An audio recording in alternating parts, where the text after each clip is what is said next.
ఉగ్రవాదాన్ని పెంచి పోషిస్తూ భారత్పై యుద్ధానికి కాలు దువ్వుతున్న పాకిస్తాన్కు సహకరిస్తున్న చైనా దేశానికి సంబంధించిన ఏ ఉత్పత్తిని భారతదేశంలో ఉపయోగించకుండా వెంటనే నిషేధం విధించాలని జిల్లా కాంగ్రెస్ కమిటీ అధ్యక్షుడు టీకే విశ్వేశ్వరరెడ్డి కేంద్ర ప్రభుత్వాన్ని డిమాండ్ చేశారు. ది రాజమండ్రి ప్రెస్ క్లబ్లో మంగళవారం జరిగిన మీడియా సమావేశంలో టీకే మాట్లాడుతూ పహల్గాంలో పర్యాటకుల్ని నిర్దాక్షిణ్యంగా కాల్చి చంపేసిన టెర్రరిస్టులను ఖతం చేశారో లేదో వెంటనే ప్రధాని నరేంద్ర మోదీ దేశ ప్రజలకు చెప్పాలని అన్నారు. జాతికి మోదీ ఇచ్చిన సందేశంలో ఎక్కడా ఆయనలో ఉన్న పౌరుషం, సత్తా, ధైర్యం కనిపించలేదని విమర్శించారు. ఆపరేషన్ సింధూర్ను కొనసాగించి పాకిస్తాన్ను తుదముట్టిస్తే ప్రపంచ దేశాలన్నీ భారత్కు బ్రహ్మరథం పడుతూ కొనియాడే అవకాశం ఉండేదని వ్యాఖ్యానించారు. అసలు కాల్పుల విరమణ ఒప్పందాన్ని అమెరికా అధ్యక్షుడు ట్రంప్ లేదా కేఏ పాల్ ప్రతిపాదించారో వెల్లడించాలని డిమాండ్ చేశారు. త్రివిధ దళాలకు చెందిన 2 మహిళలు ఖురేషీ, వ్యోమికా సింగ్ 9 ఉగ్రవాద స్థావరాలను ధ్వంసం చేయడం గర్వకారణమని అన్నారు. సమావేశంలో సిటీ కాంగ్రెస్ అధ్యక్షుడు అబ్దుల్లా షరీఫ్, కిషోర్ కుమార్ జైన్ తదితరులు పాల్గొన్నారు. పావులు చంపలేడు, ఎందుకంటే అతను ఏ పావులు చంపినా మిగతా పావులన్నీ కలిసి కుటుంబం ఇతని యజమాని కాటేసే పరిస్థితి ఉంది. ఇవాళ మన భారతదేశంలో జరిగిన సింధూర్ యుద్ధం కూడా అలాంటిదే. ఎందుకంటే యుద్ధం మొదలెట్టినప్పుడు మన భారత ప్రధాని గారు చెప్పాడు ఏమని, మొత్తం పాకిస్తాన్లో ఉన్న టెర్రరిస్ట్ శిబిరాలు నాశనం చేస్తాం, ఒక్క టెర్రరిస్ట్ కూడా లేకుండా చేస్తామని చెప్పాడు. తీరా ఏం చేశాడు, 9 శిబిరాలు కొట్టిన తర్వాత తింటుంటే అనేసి ఆడించేసి రాజీకి ఈ ఏదైతే మరి కాల్పుల విరమణ అన్నారో దానికి ఒప్పేసుకున్నారు. నాకు అసలు అర్థం కాని విషయం, కాల్పుల విరమణ ట్రంప్ చేశాడా, కేఏ పాల్ చేశాడా? టీవీలు చూస్తే కేఏ పాల్ నేనే చేశాను, ఈ ఏదైతే పాకిస్తాన్ ఇండియాకే ఉన్నటువంటి ఈ యుద్ధం లేకుండా సీజ్ ఫైర్ నా వల్ల అయిందంటాడు. ట్రంప్ చూస్తే ట్రంప్ చెప్తాడు నా వల్ల అయింది సీజ్ ఫైర్ నేను చేశాను. నరేంద్ర మోడీ గారు మన భారతదేశ ప్రజలకు చెప్పాలి, ఈ సీజ్ ఫైర్ అనేది ట్రంప్ చేశాడా, కేఏ పాల్ చేశాడా? మరి ఇద్దరిలో ఎవరు చేశారన్నది ప్రజలకే చెప్పవలసిన బాధ్యత మన నరేంద్ర మోడీ గారి మీద ఉంది.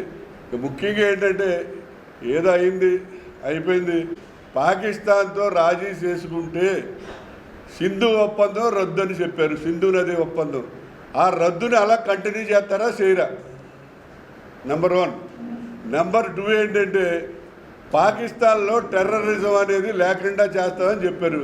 దానికి పాకిస్తాన్ మీద ఒత్తిడి చేసి ఆ టెర్రరిజం అనేది లేకుండా మీరు కండిషన్ పెడతారా పెట్టరా? ఇంకా 3వ విషయం ఏంటంటే మరి ఈ పాకిస్తాన్ ఏదైతే ఆక్రమిత కాశ్మీర్ ఉంది, భారతదేశానికి సంబంధించినటువంటి కాశ్మీర్ని పాక్ ఆక్రమించింది పిఓకే, పాక్ అదే ఆక్రమిత కాశ్మీర్, దాన్ని మీరు తిరిగి మళ్ళీ తీసుకోవాలని చెప్పి కండిషన్ పెడతారా పెట్టరా? మరి ఈ 3 ప్రశ్నలకి మీరు నరేంద్ర మోడీ గారు సమాధానం చెప్పవలసిన బాధ్యత ఆయన మీద ఉంది. మరి 3 కూడా సింధు ఒప్పందం మీరు రద్దు చేశారు, కంటిన్యూ చేస్తారా చేయరా? అలాగే ఆక్రమిత కాశ్మీర్ తీసుకుంటారా తీసుకోరా? పాకిస్తాన్లో టెర్రరిజం కనుక మీరు ఆపకపోతే మీ మీద దాడులు కొనసాగుతాయని చెప్తారా చెప్పరా? ఈ విషయాలన్నింటి మీద మరి నరేంద్ర మోడీ గారు సమాధానం చెప్పవలసిన బాధ్యత మరి మన ప్రధాని నరేంద్ర మోడీ గారి మీద ఉంది.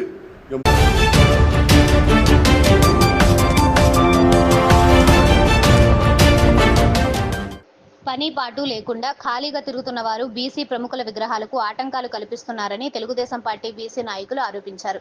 రాజమండ్రి ప్రెస్ క్లబ్లో మంగళవారం నగర టీడీపీ బీసీ సెల్ అధ్యక్షుడు బుడ్డిగ రవి, నగర కమిటీ కార్యదర్శి కిలపర్తి శ్రీనివాస్ మాట్లాడారు. బుడ్డిగ రవి మాట్లాడుతూ 2024 ఎన్నికల్లో ప్రజలు చిత్తుగా ఓడించిన పద్ధతి మారలేదని మండిపడ్డారు. 4 సార్లు ఎంపీగా, కేంద్ర మంత్రిగా, టీడీపీ పొలిట్ బ్యూరో సభ్యుడిగా చేసిన దివంగత మాజీ కేంద్ర మంత్రి కింజరపు ఎర్రన్నాయుడి విగ్రహం, బొబ్బిలిపులిగా చరిత్రలో ప్రసిద్ధి చెందిన తాండ్ర పాపారాయుడి విగ్రహం వియల్పురంలో నెలకొల్పుతూ ఉంటే మోకాలడ్డేలా ప్రవర్తిస్తూ తను కూడా తిరిగే మజ్జి అప్పారావు ద్వారా కమిషనర్కు పిటిషన్ పెట్టించాడని ఆరోపించారు. జేఎన్ రోడ్లో కప్పు సాసర్ తొలగించి అక్కడ తమ ఎమ్మెల్యే ఆదిరెడ్డి వాసు, ఆంధ్రకేసరి టంగుటూరి ప్రకాశం పంతులు, సంఘ సంస్కర్త, నవయుగ వైతాళికుడు కందుకూరి వీరేశలింగం పంతులు వంటి మహనీయుల విగ్రహాలు ఏర్పాటు చేసేందుకు చర్యలు తీసుకుంటున్నారని ఆయన చెప్పారు. రివర్ ఫ్రంట్ పనుల్లో భాగంగా గోదావరి గట్టున ఉన్న ప్రముఖుల విగ్రహాలు మార్పు చేయాల్సి ఉందని, విగ్రహాలు కూలగొట్టడం, తొలగించడంలో ఆరితేరిన వైసీపీ నేతలు ముందుకు వస్తే అక్కడ విగ్రహాలు తొలగించే పని అప్పగిస్తామని, అలాగే పుష్కరాల అభివృద్ధి పనుల్లో భాగంగా ఆక్రమణలు తొలగించే కాంట్రాక్ట్ అప్పగిస్తామని బుడ్డిగ రవి చలోక్తులు చేశారు. కిలపర్తి శ్రీనివాస్ మాట్లాడుతూ విగ్రహాలు తొలగించాలని తెర వెనుక కుట్రలు చేయడం సమంజసం కాదని హితవు పలికారు. స్థలదాత ముసిని బాబురావు మాట్లాడుతూ అది తమ సొంత స్థలమని, అక్కడ తమ తాతగారి విగ్రహం ఏర్పాటు చేయాలని తొలుత భావించామని అన్నారు. అయితే తన తండ్రి బాబులు సలహా మేరకు ఏవీ అప్పారావు రోడ్లో ఏర్పాటు చేసుకునేందుకు ఎమ్మెల్యే ఆదిరెడ్డి వాసు అవకాశం కల్పిస్తామని హామీ ఇచ్చారని, అందుకే దివంగత ఎర్రన్నాయుడు విగ్రహం ఏర్పాటు చేయడానికి అవకాశం కల్పించామని చెప్పారు. విలేకరుల సమావేశంలో టీడీపీ నాయకులు కడెలి రామకృష్ణ, సప్ప వెంకటరమణ, చెల్లుబోని సూర్యనారాయణమూర్తి, మండల రవి, ఆడారి లక్ష్మీనారాయణ తదితరులు పాల్గొన్నారు. చెప్పి చెప్తా ఉన్నారు. గతంలో కూడా ఈయన యొక్క నైజం ఏంటంటే పవర్లో ఉన్నప్పుడు కూడా మరి గోదావరి ఒడ్డున గీత కులానికి సంబంధించినటువంటి హాస్య నటులు స్వర్గీయ రేలంగి వెంకటరామయ్య గారి విగ్రహాన్ని ఆ నాయకులందరూ కలిసి ప్రతిష్ఠ చేయబోతూ ఉంటే అప్పుడు కూడా ఈయన మోకాలడ్డి అక్కడ పెట్టినటువంటి ఆ యొక్క విగ్రహానికి సంబంధించినటువంటి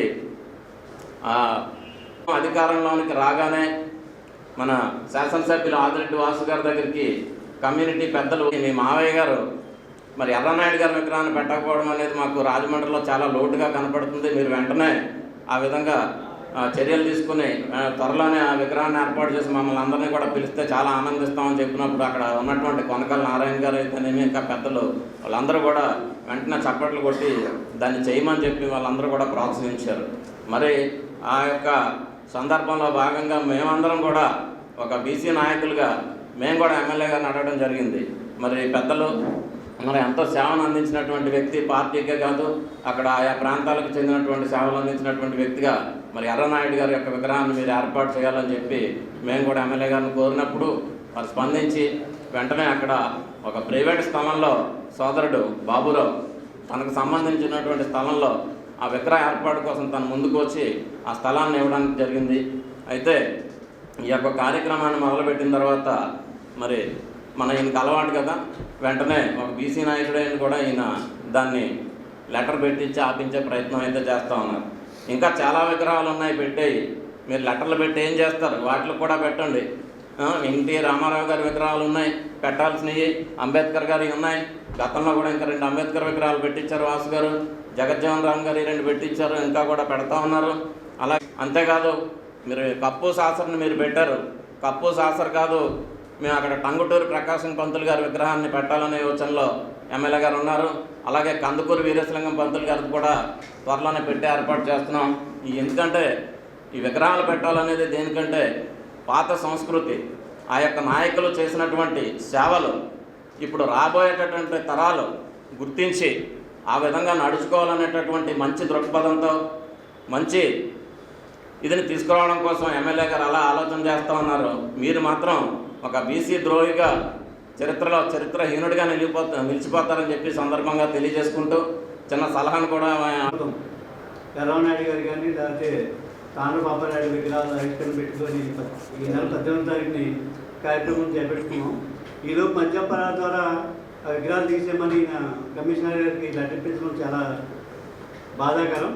అతను బీసీ నాయకుడా లేదంటే తన రాజకీయ నాయకుడిగా ప్రవర్తిస్తున్నాడో అర్థం కావట్లేదు. ఊరంతా బీసీ నాయకుడు అని చెప్పుకుంటాడు, బీసీ నాయకుడు విగ్రహాలు లేకుండా తన వెనకాల చేసే కుట్రలు చాలా దారుణంగా ఉన్నాయి. నీకు ఆల్రెడీ ఒకసారి ఎలక్షన్లో బుద్ధి చెప్పాం, అప్పుడు కూడా మీరు ఏళ్ళగా ఎలవలు ఎంతమంది ఉన్నారు, 5,000 మంది ఉన్నారు అని అన్నదానికి అన్ని సామాజిక వర్గాలు కలుపుకొని నీకు బుద్ధి వచ్చేలాగా 73,000 మెజార్టీ చూపించాం. ఇదే ధోరణితో నువ్వు ఉంటే నెక్స్ట్ ఎలక్షన్కి నీకు డిపాజిట్ కూడా రాదని హెచ్చరిస్తూ జాగ్రత్త పడమని అక్కడ మా తాతయ్య గారిది పెడదామని చెప్పేసి అనుకోవడం జరిగింది. కాకపోతే కొన్ని కారణాల వల్ల ఒక 4 సంవత్సరాల నుంచి అది లేట్ అవుతూ వచ్చింది. ఈ రోజున రాజమండ్రిలో ఎన్నో విగ్రహాలు, అందులో బీసీ నాయకులు ముఖ్యంగా మా సెటిబల్జీ నాయకుల విగ్రహాలు కూడా ఇప్పటివరకు ఎవరో పట్టించుకోలేదు. వాసు గారు పట్టించుకొని ఆ విగ్రహాలన్నీ కూడా పెట్టించడమే కాదు, వాటికి ఒక న్యాయం జరిగింది నిజంగా. ఈరోజు నాయకుల యొక్క విగ్రహాలు పెట్టుకోవడానికి కారణం ఏంటి? వాళ్ళ యొక్క గొప్పతనాన్ని రానున్న పిల్లలకు కూడా ప్రతి ఒక్కరికి కూడా తెలియజేసే విధంగా ఆ విగ్రహాలన్నీ పెట్టడం జరుగుతుంది. కప్పు శాస్త్రం కానీ లేకపోతే వేరే యాపిల్ బొమ్మలు పెట్టడం అలాంటివి లేవు. ఏదైతే ఈ స్థలం దాని గురించి నన్ను ఒకసారి వాసు గారు పిలిచి, బబ్బు పలానా స్థలం ఉంది, దాని గురించి ఒకసారి మీ నాన్నగారితో మీ వాళ్ళతో మాట్లాడాలంటే నేను మాట్లాడడం జరిగింది. మాట్లాడినప్పుడు ఏదైతే తాతయ్య గారి విగ్రహం ఉందో అది మోడల్ కాలనీ రోడ్లో దానికి సంబంధించి ఈరోజు ఆన వెంకటప్పారావు గారి విగ్రహం రోడ్లో సెంటర్లో ఎలా ఉందో ఆ రకంగా తాతయ్య గారి విగ్రహం పెట్టుకుందాం అని చెప్పి నాన్నగారాల్లో చెప్పడం జరిగింది. అప్పుడు మేము వాసు గారి దగ్గరికి వెళ్ళి ఎమ్మెల్యే గారి దగ్గరికి అన్నయ్య మీరు పెట్టుకోండి అని చెప్పడం జరిగింది. దాని తర్వాత పని మొదలెట్టించుకున్నారు. ఏదైతే ఆ స్థలం ఉందో ఏదో రోడ్డు కొట్టేసి లేకపోతే ఆ స్థలాన్ని తీసుకోవడం అలాంటిది ఏం లేదు. అది గతం నుంచి కూడా అది ఖాళీగా ఉన్న స్థలమే. మొత్తం మీరు వేసుకున్న రోడ్డు ఏదైతే ఉందో స్ట్రెచ్ ఏదైతే ఉందో అదంతా కూడా అవతల పక్కనే ఉంది. ఆ వీళ్ళు ఈ రోజున కట్టుకుంటున్న స్థలం పూర్తిగా ఎఫ్ఎంబి ప్రకారం కానీ లేకపోతే మీకు ఏ రకంగా ప్రకారంగా కానీ చెక్ చేసుకోవచ్చు. అది ముస్లిం వారి కుటుంబంలో మాత్రమే ఉన్న స్థలం అది. ఇది మాత్రం నేను తెలియజేసుకుంటున్నాను. దీన్ని రాజకీయం చేసి దీన్ని వేరే రకంగా తీసుకెళ్ళొద్దని కోరుకుంటున్నానండి. Thank you.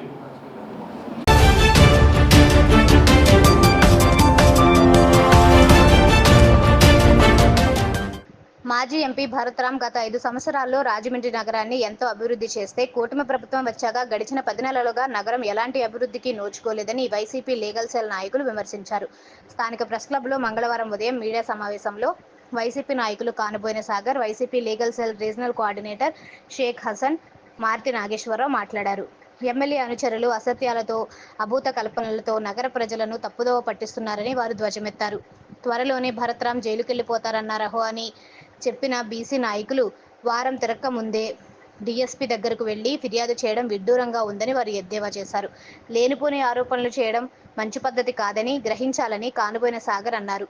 ఒక పక్క ఆపరేషన్ సింధూర్ జరుగుతుంటే కలిసికట్టుగా ఉండాల్సిన సమయంలో ఇలా అబద్ధాలు ప్రచారం చేయడం శోచనీయమని అన్నారు.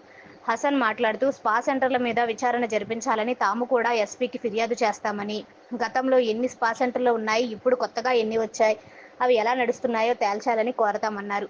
ఏడాది ఎలాగో గడిచిపోయిందని ఇకనైనా వచ్చే 4 ఏళ్లు నగరాభివృద్ధిపై ఆదిరెడ్డి దృష్టి పెట్టాలని లీగల్ సెల్ నాయకులు సూచించారు.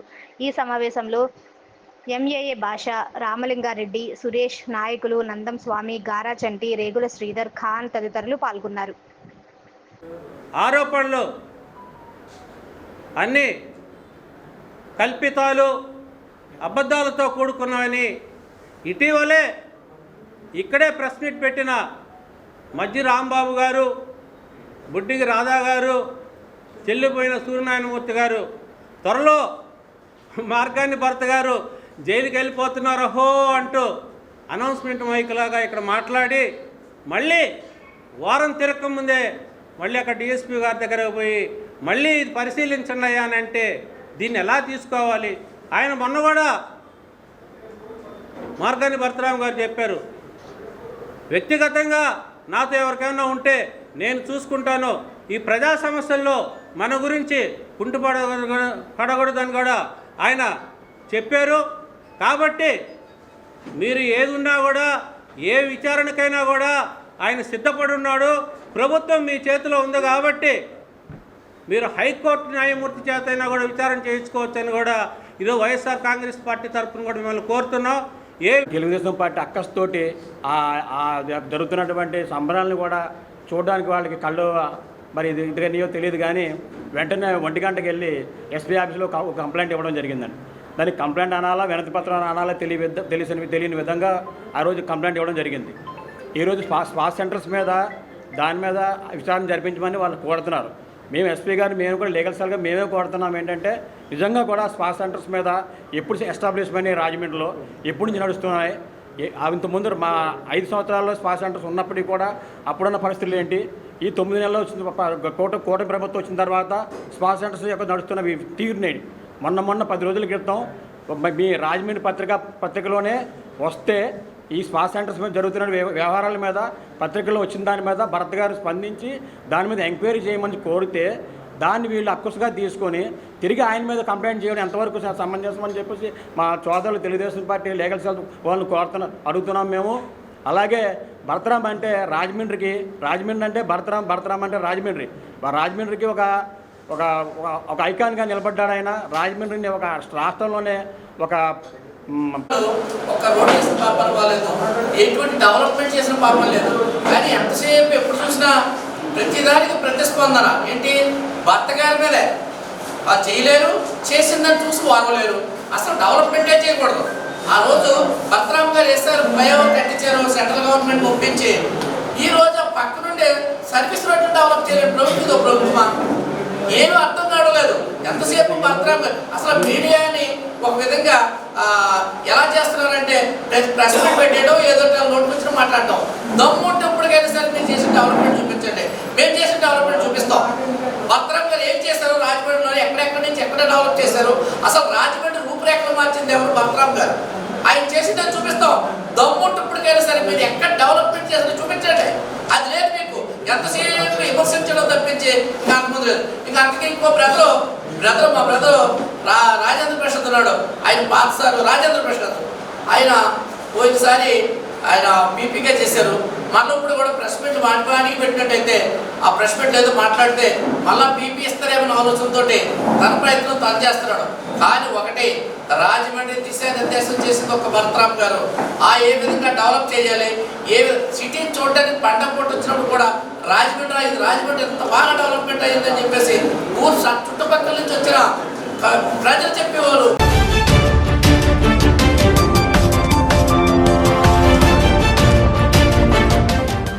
రాజమహేంద్రవరం ఇన్నీస్పేట శాఖ గ్రంథాలయ రాజమహేంద్రి చారిటబుల్ ట్రస్ట్ ఉచిత వేసవి శిక్షణ తరగతులు నిర్వహిస్తున్నారు. పఠనం, నీతి కథలు చెప్పడం, తెలుగు పద్యాలు, డ్రాయింగ్, సంగీతం తరగతులు జరిగాయి. రాజమహేంద్రి చారిటబుల్ ట్రస్ట్ ఆధ్వర్యంలో SSR Shri Sairam dental hospital doctor M Ram Kumar ఉచిత దంత వైద్య శిబిరం నిర్వహించారు. మ్యాగ్జీ విషన్ ఐ హాస్పిటల్ విద్యార్థులకు ఉచిత కంటి పరీక్షలు చేశారు. 200 మంది విద్యార్థులు మరియు వారి తల్లిదండ్రులు హాజరయ్యారు. ఉచిత వైద్య శిబిరంలో చిన్నపిల్లలకు ప్రత్యేక వైద్య నిపుణులు హారిక, ప్రియంవద కంటి వైద్యం నిర్వహించారు. విద్యార్థులందరికీ మెడికల్ చెకప్ నిర్వహించారు. అనంతరం విద్యార్థులకు ట్రస్ట్ వారు మజ్జిగ వితరణ మరియు బిస్కెట్లు పంచిపెట్టారు. ఈ కార్యక్రమంలో ట్రస్ట్ సభ్యులు శ్రీమతల రమేష్, శ్రీరెడ్డి బాబు, చలుమూరి సత్యనారాయణ, బొడ్డు శ్రీనివాస్, పొడిపిరెడ్డి కృష్ణ, లాలం శ్రీను, కొల్లు గోవిందు, సుబ్రహ్మణ్యం, తిరుమారెడ్డి అప్పారావు, సతీష్, నట్టా సీతాపతి తదితరులు పాల్గొన్నారు. తూర్పుగోదావరి జిల్లా గ్రంథాలయ సంస్థ ఆధ్వర్యంలోని రాజమండ్రి ఇన్స్పేట గ్రంథాలయంలో రాజమహేంద్రి చారిటబుల్ ట్రస్ట్ ఆధ్వర్యంలో గత 10 సంవత్సరాలుగా సమ్మర్ క్లాసెస్కి స్పాన్సర్ చేయడం జరుగుతుంది. ఈ క్లాసెస్ జరిగేటటువంటి దాంట్లో దాదాపు 10 మంది ఉపాధ్యాయులు వచ్చి పిల్లలకు అన్ని రకాలైనటువంటి ఇంగ్లీష్, స్పోకెన్ ఇంగ్లీష్, లలిత కళలు, యోగా, క్రాఫ్ట్ మొదలైన వాటిలో శిక్షణ ఇవ్వడం జరుగుతుంది. దీనికి రాజమండ్రి చారిటబుల్ ట్రస్ట్ వారు స్పాన్సర్ చేస్తూ ఈ కార్యక్రమాన్ని ముందు పెడుతున్నారు. ఇందులో భాగంగా ఈరోజు SSR Shri Sairam dental hospital వారి ఆధ్వర్యంలో కళలు పరీక్షించడానికి, అదేవిధంగా Max division super speciality hospital ఆధ్వర్యంలో కళను చూడడానికి మాకు ఉచితంగా డాక్టర్స్ వచ్చారు. వారికి మా ట్రస్ట్ తరఫున కృతజ్ఞతలు తెలియజేస్తున్నాము. దాదాపు ఈ రోజుని 200 మంది విద్యార్థులు వారి యొక్క తల్లిదండ్రులు కలిపి ఈ చెకప్లు చేయించుకున్నారు. రాజమహేంద్రి చారిటబుల్ ట్రస్ట్ ఆధ్వర్యంలో ఇన్నిస్పేటలో నిర్వహిస్తున్న సమ్మర్ క్యాంపులో భాగంగా ఈరోజు మెడికల్ క్యాంప్ నిర్వహించడం జరిగింది.